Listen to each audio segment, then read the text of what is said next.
Napapagod na ba kayo mag-isip kung ano yung mga pwede nating gawin para makatipid sa dami ng gastusin natin sa buhay? Well, binigyan ako ng idea ng isa kong kaibigan.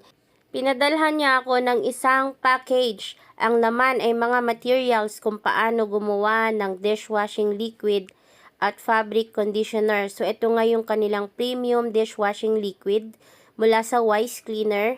So, ito naman yung kanilang Magic Kit fabric conditioner. So, may instruction silang binigay. Nasa likod naman, babasahin lang.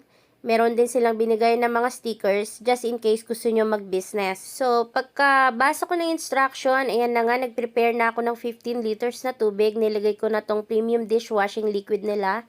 Hindi yan powder. Liquid yan, guys. Hindi kagaya ng mga dati na powder yung nabibili ko. Haluin nyo lang yan ng up to 3 minutes lang. Hindi kailangan tumagal kagaya ng dati. Ang tagal-tagal ko maghalo. Then after a while, yan na yung kinalabasan. Pwede ka nang gumawa ng sarili mong business. At least 15 liters. So, 15 bottles din yung nabuo ko dyan. So, ito yung itsura niya. Yan, nakikita nyo ba? Ang ganda, 'di ba? Hindi sobrang lapot, hindi sobrang jelly compared sa iba.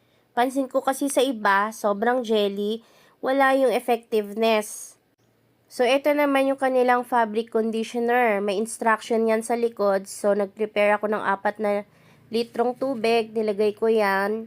Yung fabric conditioner nila, hinalo-halo ko lang din yan ng ilang minutes. Hindi rin kailangang matagal kagaya ng dati na pag-powder kasi sobrang tagal.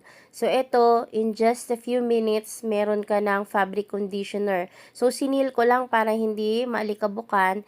Then, pinatining ko lang ng ilang oras. Depende kung ako, malis ako niyan eh. So, pagbalik ko, ganyan ang itsura niyan. So, pwede nang ilagay sa plastic container. So, since mahirap maglagay sa plastic container, nag-create lang ako or nag-improvise lang ako ng embudo para lang mabilis lagay sa container. So, ayan na. Sa paglalagay ko niya, nakabuo ako ng at least 4 to 5 plastic containers. And tumagal yan sa akin, guys, up to now. Ginagamit ko yung fabric conditioner. Meron pa ring natitira. So, ayan. May business ka na, kumikita ka, may pang everyday use ka pa. Well, pagkatapos ko nga makagawa, tinesting ko siya kung effective nga ba talaga, bumubula ba. So, ayan. As you can see, okay naman. Tinesting ko nga kung magaspang nga yung plato after masabonan. So, okay na okay siya. Sulit na sulit pala ito.